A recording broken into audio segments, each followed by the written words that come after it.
ప్రియ దైవ జనాంగమై, ఇప్పుడు నిద్రపోయే కాలం కాదు ఇది, నిద్ర మేలుకునే వేళ.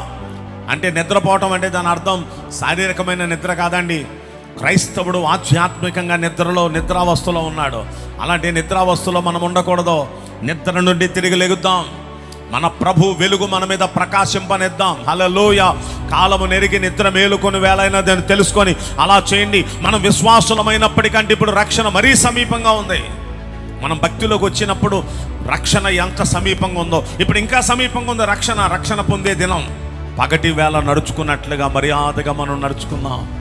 కనుక ప్రియ దైవ జనాంగమా, దేవునికి ఇష్టమైన భక్తి చేద్దామండి.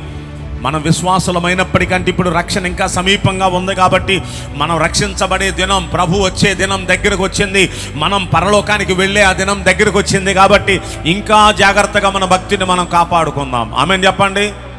ఎందుకంటే ఇంకెక్కువ సమయం లేదు. మనకి రిలాక్స్డ్గా ఉండే టైం కాదు ఇది. ప్రభు అతి త్వరలో రానే ఉన్నారు. మన పోకడ కూడా ఎప్పుడో మనకు తెలియదు. మన పోకడ దగ్గర పడింది, ప్రభు రాకడా దగ్గర పడింది. ఏంటి రెండు మాటలు చెప్పండి.